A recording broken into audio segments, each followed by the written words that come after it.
Hola, buenas noches. Me corresponde la clase número 9 y en esta clase voy a dar algunas referencias, voy a intentar repasar algunos elementos que tienen que ver con la cuestión de la reparación en Chile. Bueno, le he puesto un nombre a esta clase que se llama Para una clínica de lo traumático, apuntes sobre la reparación en Chile.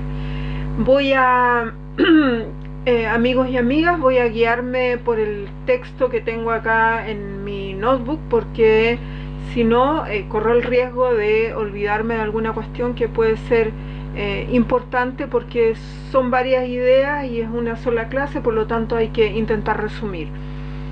Me interesa partir con una frase de Farideh Serán. Ella es una periodista que, rescatando a Primo Levi en la presentación de un libro, señalaba: más allá del asombro, finalmente el horror debe ser nombrado, aunque cada letra condene a todos a morir un poco. Bien, antes de plantear algunos elementos específicos que discute el tema de la reparación desde una clave un poco más crítica y observante, creo que es necesario poder plantear algunos elementos sobre el contexto del golpe de Estado, de la transición democrática, la escena postdictatorial. De ahí pasar a revisar algunos elementos que tienen que ver con el aporte y la contribución que algunos organismos no gubernamentales desde temprano, cuando digo temprano estoy hablando o estoy planteando que empezaron a funcionar con un trabajo de asistencia a sobrevivientes y víctimas en la propia dictadura. Son aportes que me interesaría revisar porque de alguna manera se sitúan como antecedentes de la política reparatoria, especialmente en cuanto al enfoque, al modo de abordar y al modo de comprender lo que se plantea como lo traumático, el daño y la reparación.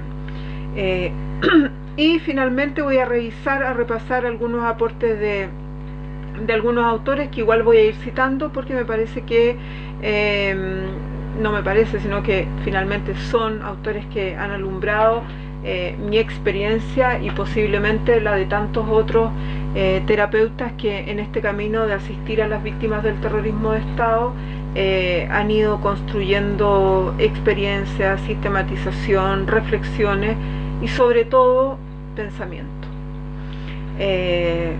Ubicados entonces en el acontecimiento traumático, todo esto planteado y ubicado en el acontecimiento traumático no sexual, sino en el acontecimiento traumático desde lo real, haremos esta lectura. Sobre el golpe de Estado, un dato del acontecimiento en Chile. El 11 de septiembre, ante el despliegue de las Fuerzas Armadas de orden y de orden con todo su poderío, se conoce que no habrían existido más de 4 focos de resistencia en Santiago. Esos 4 focos de resistencia fueron el propio Palacio de la Moneda, el Ministerio de Obras Públicas, que estaban todos en el circuito del centro de Santiago, la población La Legua, que es una población muy popular, muy emblemática, que tuvo un papel destacado en la lucha contra la dictadura, porque se generaron bastante puntos de resistencia durante los años 80, que es el momento donde ya la población y los sectores populares empiezan a despertar y empiezan a desplegarse una movilización de resistencia en contra de la dictadura de forma más masificada, más amplia. Entonces los focos de resistencia estuvieron, como dije, en el Palacio Presidencial, en el MOP, en la población La Legua, que es esta población cercana al centro de Santiago, y 2 industrias, que es la industria Indumet y la industria Sumar. 2 industrias del cordón industrial intervenido por el Estado. En ese momento ya el gobierno de la Unidad Popular había intervenido algunas industrias y ahí se produjeron focos de resistencia. Lo claro es que fueron focos de resistencia bastante heroicos en el contexto en el que se dieron, y que a las 12 del día, esto es a connotar y esto me interesa subrayarlo, la situación ya estaba totalmente contenida. Es decir, por aire y por tierra, estos focos de resistencia fueron totalmente sofocados. Prácticamente la ciudad y el país ya estaban a las 12 del día, insisto, bajo el control militar. Lo que vino después, la magnitud y el carácter de la represión política, excedió por lejos la tarea de sofocar alguna acción de resistencia que pudiera estar sucediendo en ese minuto. Subrayo con esto que la violencia desatada desde el Estado ese mismo día y a partir de ese momento tuvo como objeto una operación mayor, una operación histórica mayor. ¿Cuál fue? Asegurar una transformación profunda y radical de la sociedad chilena, es decir, dar paso a un nuevo orden social, a la instauración y a la institución de un nuevo modelo de desarrollo económico-social. Esta operación, liderada por la Fuerza Armada, no fue posible sin el exterminio de una generación política completa en Chile. Dirigentes sociales, políticos, poblacionales, campesinos, estudiantiles fueron aniquilados. Se trató de una violencia de extrema destructividad, sin apelación a una forma de litigio político, convenio o pacto, donde la crueldad tomó forma de política estatal. Esto se logró establecer en la región latinoamericana a partir de los años 70 con el apoyo directo político y financiero con la cooperación de Estados Unidos. Es un hecho histórico que se encuentra ya documentado a partir de la desclasificación de los archivos de la CIA disponible. En Chile la operación fue lograda, además bajo estados de excepción permanente que fueron aceptados constitucionalmente, permitiendo entonces, bajo este contexto, el despliegue de una política represiva inédita en su carácter y magnitud.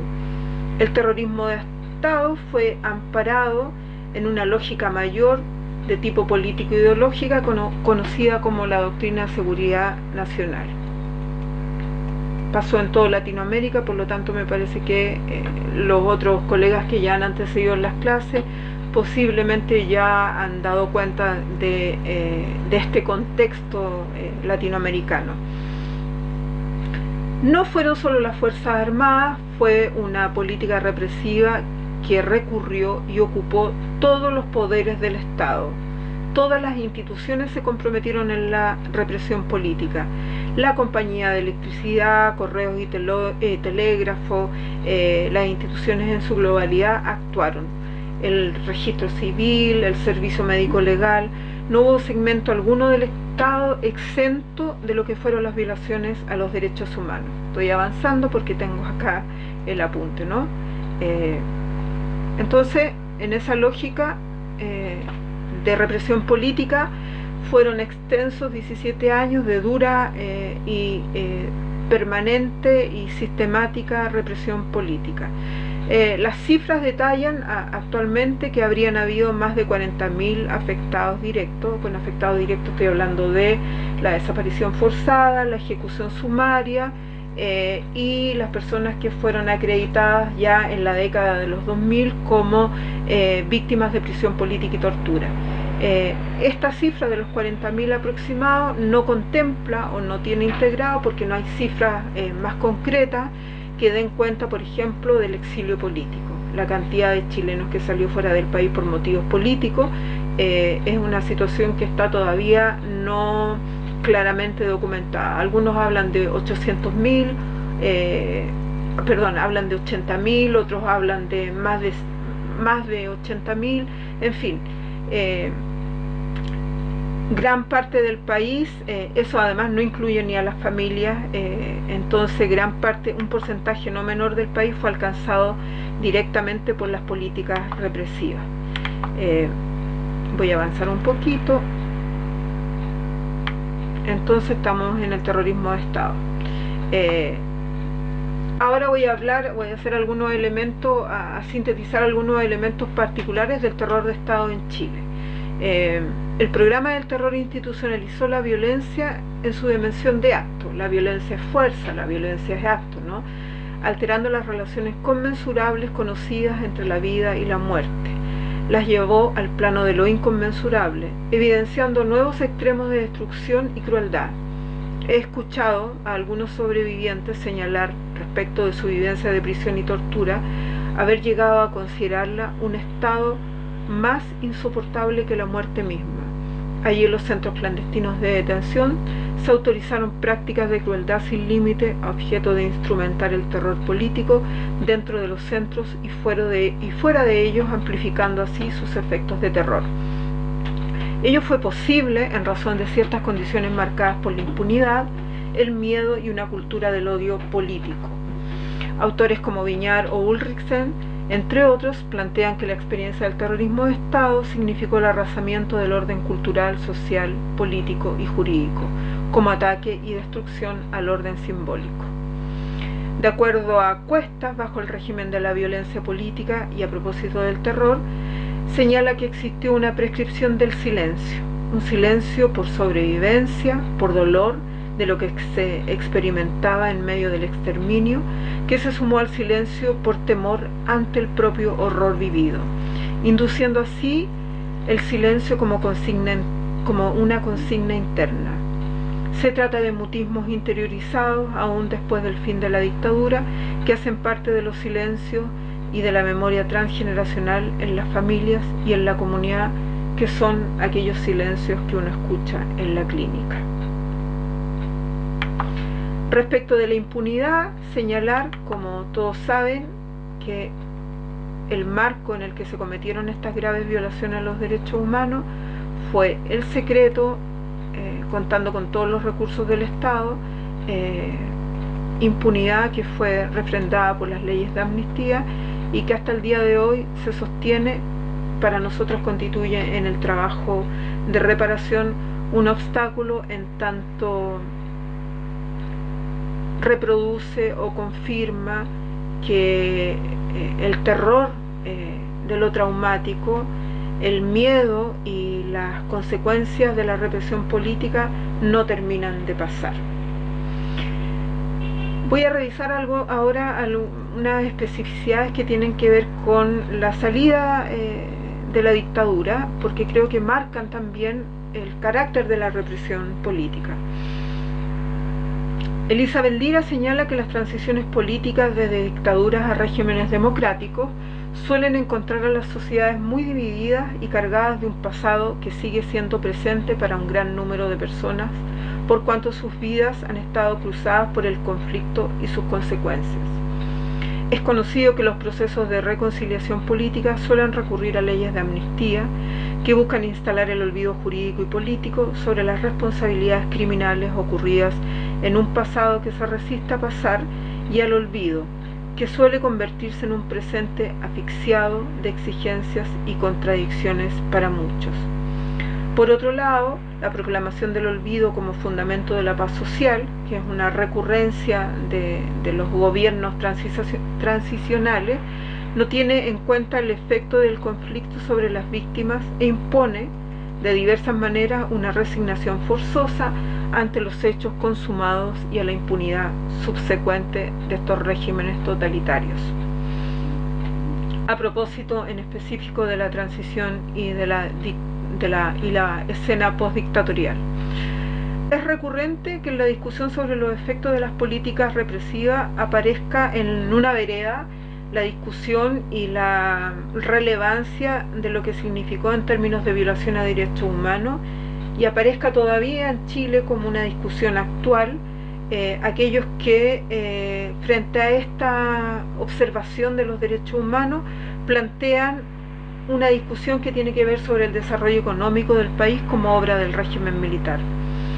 De acuerdo a la investigación de Ángelos Gutiérrez, deja tácitamente de lado esta forma de encarar el problema de la deuda pendiente respecto a los derechos humanos, deja tácitamente la discusión por la relevancia del desarrollo económico a partir de la dictadura, según esa postura, el momento fundacional que representa la violencia de Estado, es decir, el aniquilamiento masivo de las fuerzas políticas opositoras.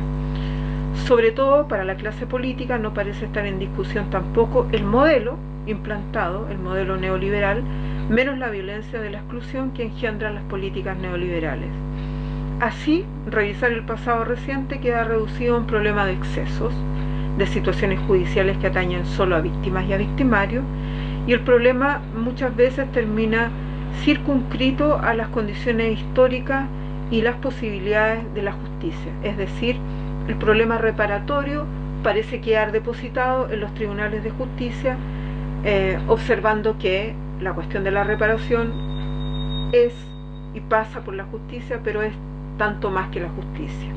Con esto quiero decir que desde posturas críticas se observa que en Chile no ha habido un corte político con el pasado claramente que claramente haga distinguir la escena dictatorial con la escena postdictatorial.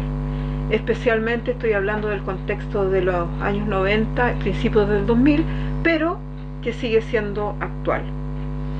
Es un hecho conocido que la transición en Chile arranca a partir de negociaciones entre el mundo militar y el mundo civil, estableciéndose un gran consenso bajo la idea de brindar garantías de gobernabilidad futura a fin que las Fuerzas Armadas aceptaran traspasar el poder a las fuerzas civiles.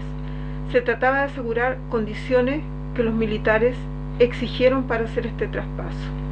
Una de ellas importante fue la aceptación sin reparos de la Constitución del 80. Es la Constitución actual que sigue rigiendo en el país después de decenas de años de transición democrática.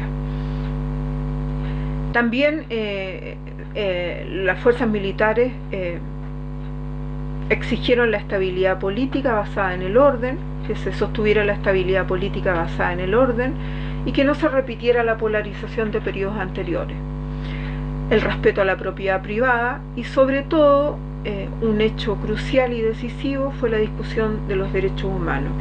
¿Qué discusión? Específicamente que los militares involucrados en las graves violaciones a los derechos humanos no serían llevados a la justicia.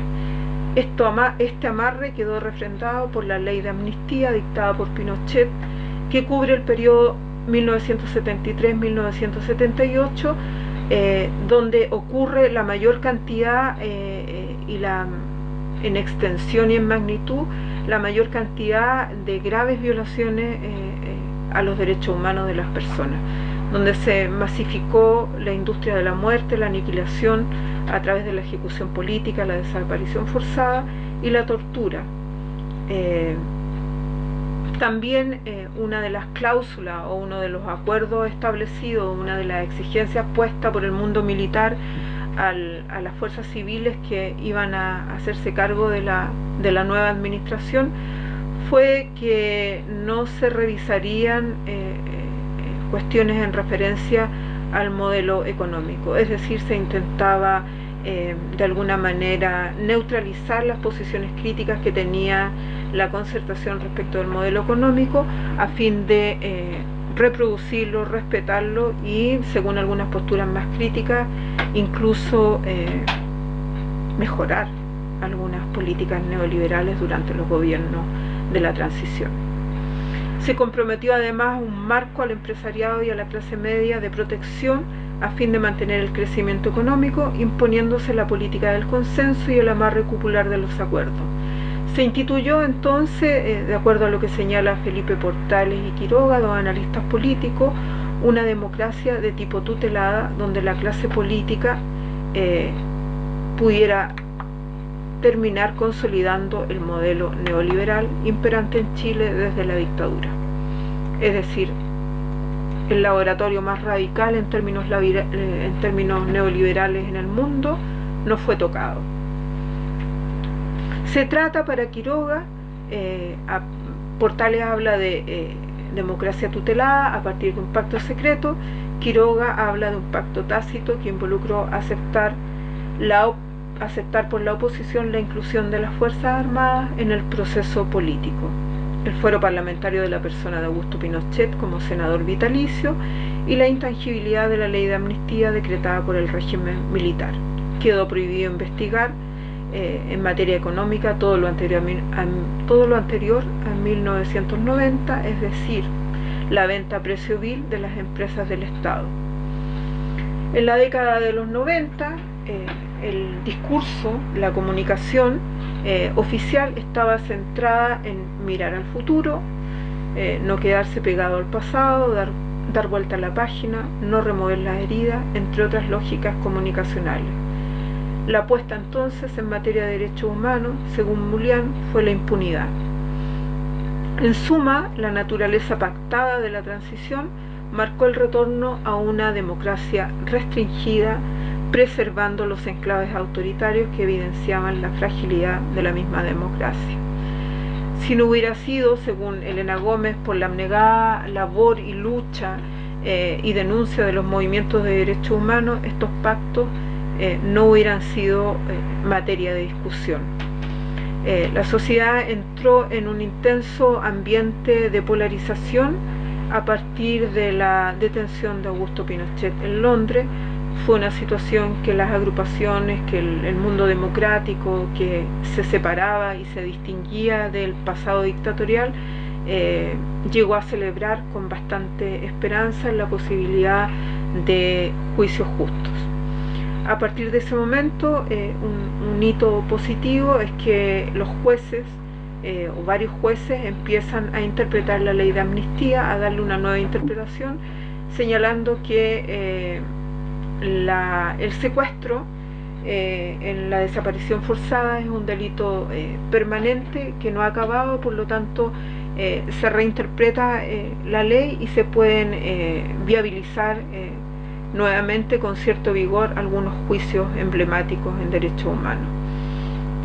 Sobre las comisiones de verdad, reconciliación y reparación, que marcan un hito en las políticas públicas reparatorias, porque es a partir de estos trabajos, de estas investigaciones, de estas revisiones sobre las violaciones a los derechos humanos, es a partir de lo que postulan esas comisiones y lo que ponen en evidencia que se desarrollan las políticas públicas reparatorias.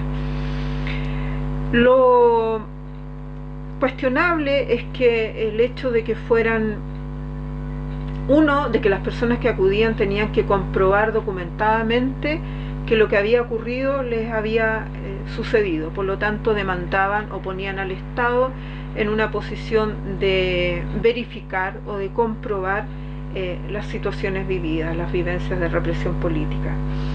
Otro hecho que es una situación que resultó para muchas de las personas que tuvieron que acudir muy dura, y algunas no quedaron calificadas bajo los criterios de calificación que estas comisiones usaron. El hecho también de que no fueran comisiones permanentes en su función exigió a los sobrevivientes y testigos acudir a un periodo con arreglo al tiempo político de la transición.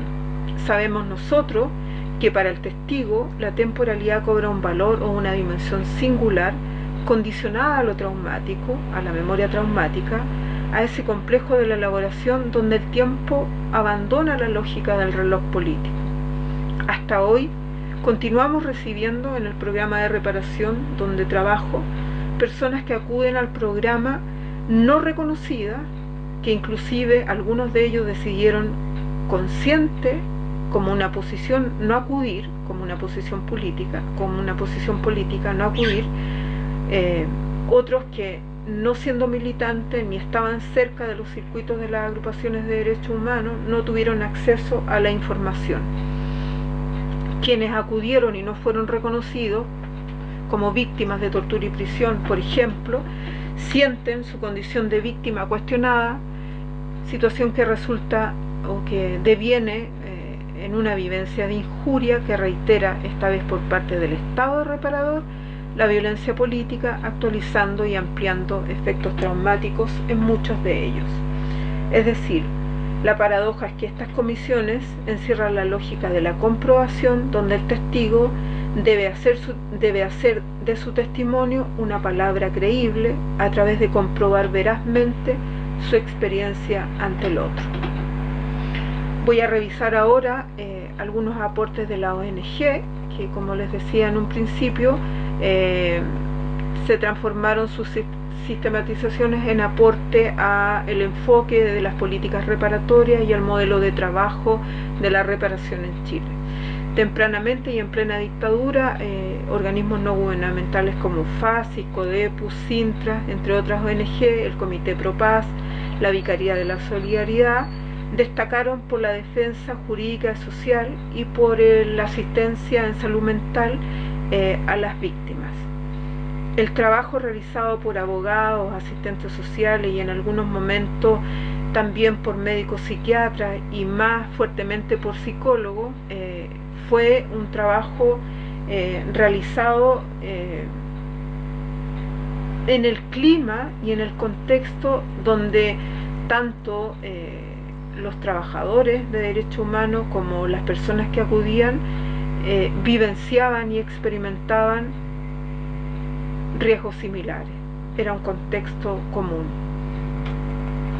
Destacaría ahí que el año 1991 la Vicaría de la Solidaridad cerró sus puertas, un organismo al amparo de la Iglesia Católica, cerró sus puertas y todos sus archivos quedaron, que son importantísimos y han sido fuentes documentales para las comisiones de reparación, quedaron resguardados en la Fundación Archivo de la Vicaría. Es decir, una parte importante de la represión política a partir de las víctimas está documentada. Destacaría muy sucintamente, por el tiempo digamos que tenemos, que me gustaría destacar el aporte de el trabajo de investigación en tortura y en tratamiento de tortura que realizó CODEPU, el trabajo que realizó en algunas poblaciones populares capacitando respecto de el daño y los efectos de la represión política, y en educación sobre democracia para acelerar el retorno a la misma. La doctora Paz Rojas de CODEPU nos contaba que en ese momento inicial no contaban con pautas diagnósticas ni menos terapéuticas, y que lo único claro de los efectos y de la situación de las violaciones graves de los derechos humanos es que se trataba de una agresión lúcida, consciente y planificada para destruir y demoler a otro ser humano. Cada equipo clínico adoptó algunos énfasis para el abordaje de acuerdo a la experiencia de los casos de represión política que atendían y también a las conceptualizaciones que orientaban su quehacer. Voy a destacar en este punto el trabajo de dos elementos que sistematiza FASIC, específicamente Elizabeth Lira y Eugenia Weinstein.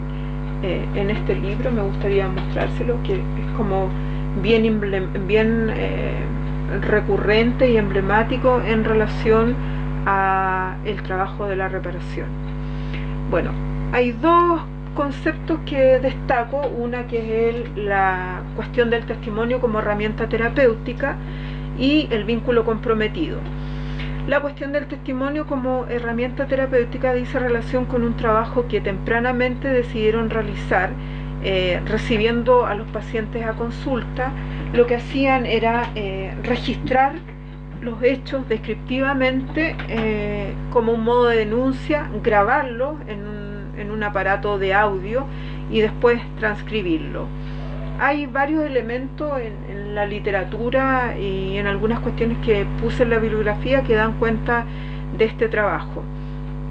Lo destaco porque de alguna manera el testimonio después, avanzada ya la transición democrática y el trabajo de reparación establecido como política pública a nivel de la salud, el testimonio sigue siendo un elemento que se valida y que se considera como distintivo de esta clínica que tiene que ver con el terrorismo de Estado y con lo traumático.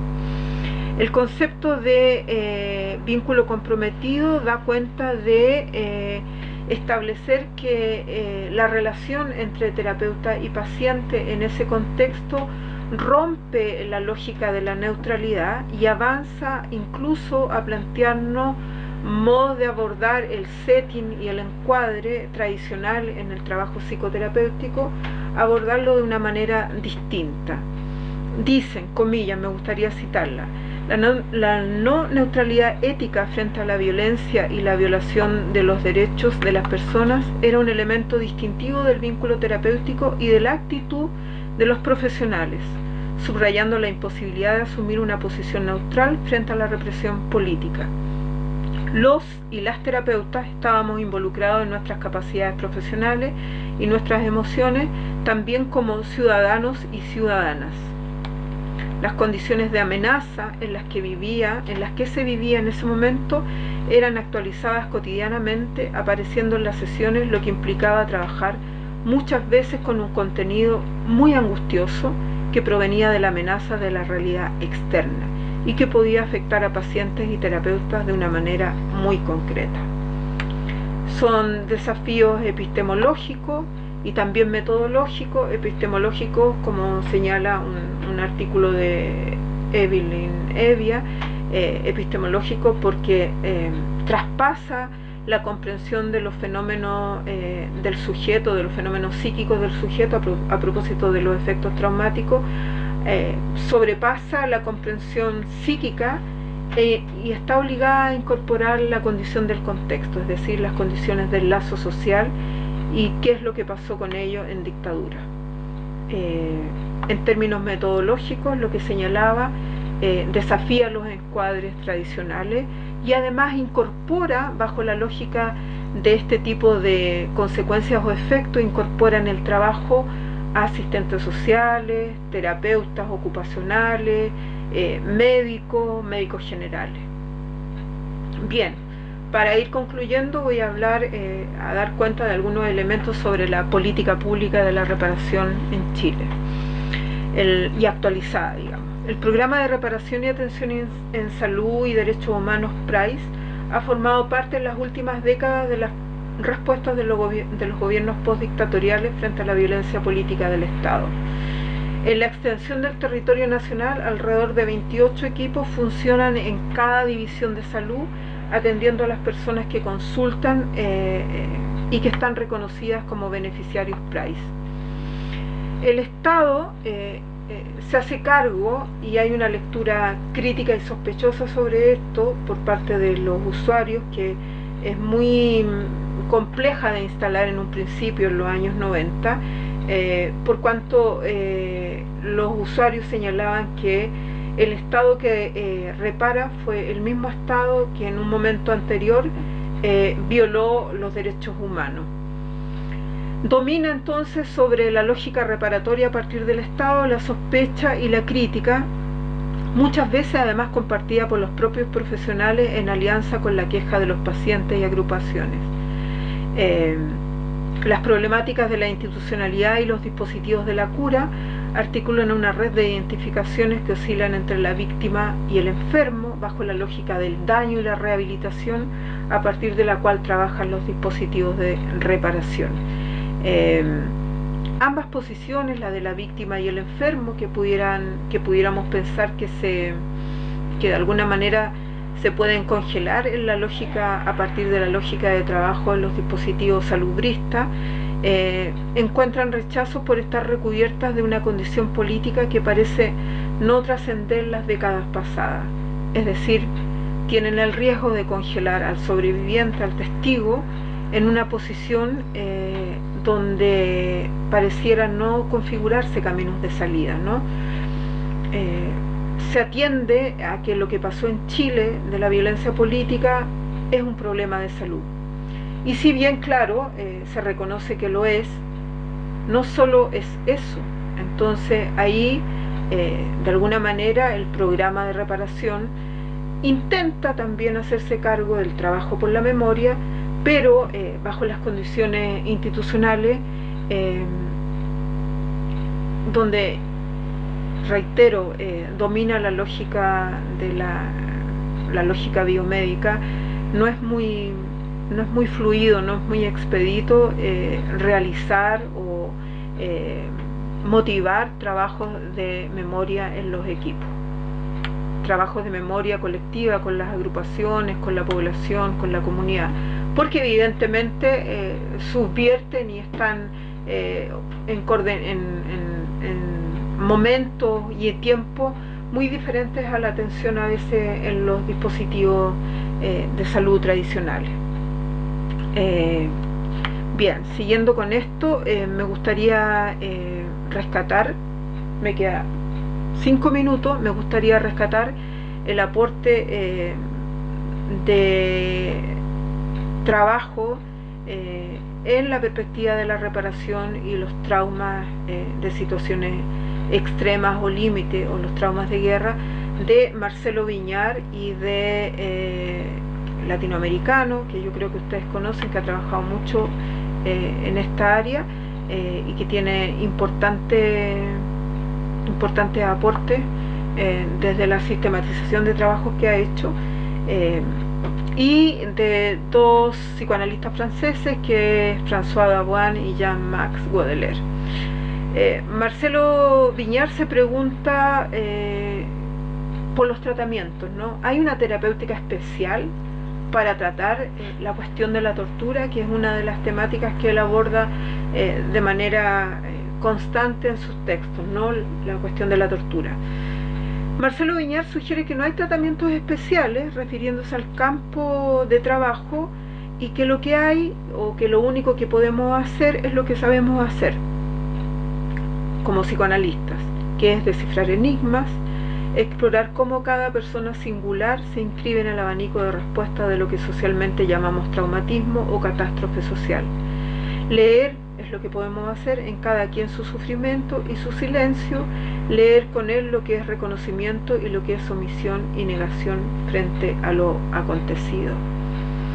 Frente a la lógica del daño y la rehabilitación, vale señalar que esta postura o esta posición de trabajo rescata la singularidad sin prescindir de la fractura y de la catástrofe social, sin prescindir en el análisis de los casos. El aporte de Jean-Max Baudelaire y François Dabuan tiene que ver con que ellos plantean, y a partir de la experiencia de trabajar con pacientes en el campo de la psicosis, en el campo de la locura, plantean que lo que aparece ahí en el campo de la locura tiene que ver muchas veces con una catástrofe histórica.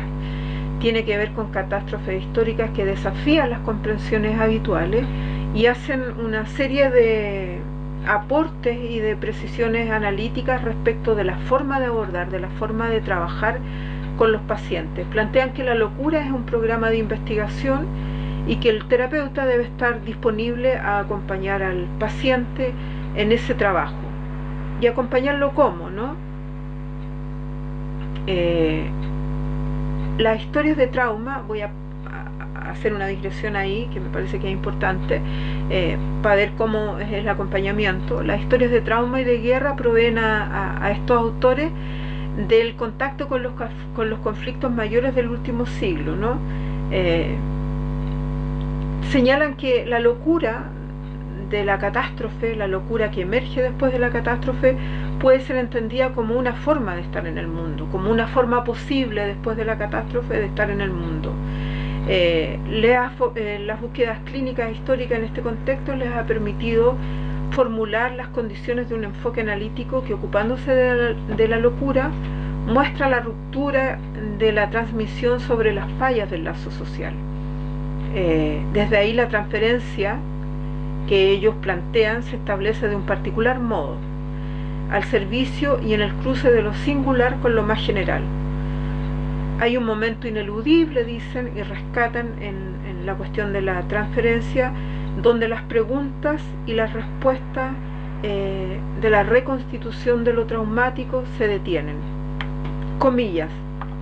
Hay un momento identificable donde el paciente o el trauma se da vuelta, gira y mira al terapeuta a los ojos y le dice: ¿y usted? Cuando esto pasa, el paciente o el trauma está también ya a nivel de la historia. Es decir, ellos señalan que es el paciente el que busca la respuesta analítica, o es el trauma el que busca un encuentro analítico con el terapeuta. Hay que indicar que el punto de contacto entre el trauma entre el paciente y el analista puede alcanzar incluso una pregunta por el trauma del analista o una invocación a ese lugar del analista como herramienta para el trabajo con la locura. Entonces, dicen ellos, y me acuerdo acá del trabajo de Fasig y de Weinstein y de Lira en otro contexto y bajo otra modalidad de encuadre, digamos, por las condiciones contextuales históricas. Entonces dice, hay un momento en que es imposible asegurar la neutralidad, porque la neutralidad significa simplemente la imposibilidad de aceptar el discurso psicoanalítico, y hay lugar para ponerse en condición de responder cuando el trauma demanda y pide cuentas sobre el linaje del analista. En esta posición lo que se plantea es que el analista es interpelado con su propia historia, ¿no? Hay un momento de reconstitución en la sesión que ellos definen como una zona catastrófica de investigación. Se trata cuando están fragilizadas las fronteras para el paciente en la situación de tratamiento, están fragilizadas las fronteras del adentro y del afuera, del pasado, del presente, del aquí a la ahora. Y esta zona catastrófica de investigación de trabajo forma parte del trabajo o del complejo transferencial con la locura. A sesión dice, vuelven los muertos, el frente de batalla, la masacre y aquella matanza que muy desde lejos amenaza los lazos sociales. La transferencia de estos casos permite existir aquellas zonas de no existencia, aquellas zonas mudas que fueron suprimidas por un golpe, el golpe de fuerza que tuvo lugar y constituyó la memoria que no olvida y que reclama inscripción. Se trata de los aportes del trabajo con la locura que señala y rescata que la función del analista puede convertir a este analista en el otro del lazo social y pudiera ser potencialmente habilitante de una zona muerta o una zona de vacío a propósito de lo traumático, posible de restituir en el lazo transferencial. Rescataría esos elementos como muy sucintamente. La producción es mucho más amplia y es importante que tal vez, si a alguien le interesa, pueda mirar ese texto. Está puesto ahí online y referido en la bibliografía. Entonces, en el trabajo analítico con el trauma es necesario que se produzca de entrada un campo mínimo de reconocimiento de existencia con aquel sujeto que ha sido arrasado por la violencia traumática. Se trata de restituir un juicio de existencia sobre aquello para lo cual no hay aún un significante. Y es justamente lo que rescata Insúa, tomando a Rivers, que es uno de los psiquiatras de guerra que cita a Dawan y Baudelaire. Lo que es arrasado bajo las condiciones de violencia extrema, como el terrorismo de Estado, no es el juicio de realidad, sino el juicio de existencia. En el lazo transferencial es algo que podría ser restituido. En el trabajo con la catástrofe se está junto al paciente para escribir la historia. Bien, llegando al final nos quedan interrogantes respecto de los procesos reparatorios y la lógica de rehabilitación atravesada por el enfoque biomédico.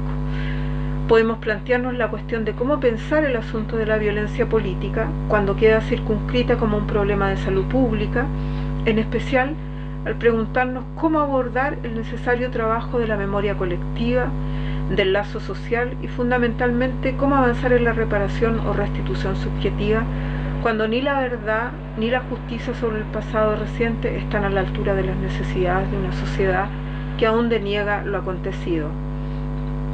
Es en ocasiones a través del malestar no solo de los pacientes, sino también de los cuerpos clínicos, que se hace presente la necesidad de pensarnos en relación a las posibilidades y desafíos de las que nos habla en un texto que también puse en la bibliografía, Roberto Aceituno, a propósito de un más allá de la reparación en el trabajo con lo traumático, relevando el lugar del otro en su potencial restitutivo, es decir, en la posibilidad de que en el encuentro con las personas que atendemos, la experiencia del lugar a que ese otro, necesario para la elaboración, sea capaz de cumplir una función restituyente. Implica estar atento al propio lugar en la relación terapéutica como testigo del testigo, facilitando de alguna singular forma hacer pensable el horror, esa huella sin memoria. Entonces, tal vez para ir cerrando y haciendo un breve cuestionamiento final, creo que estamos desafiados quienes estamos ocupados de la reparación y del trabajo con las huellas y con los efectos del terrorismo de Estado, a pensar la reparación en los contextos actuales, donde la lógica de la exclusión, donde la herencia de la impunidad y es un actual que persiste, ¿no? Y que complejiza, por lo tanto, la tarea reparatoria. Es una cuestión que debemos pensar y en la que debemos reflexionar como cuerpos clínicos, como terapeutas, como ciudadanos y como ciudadanas. Eso era lo que quería compartir en esta clase con ustedes. Buenas noches.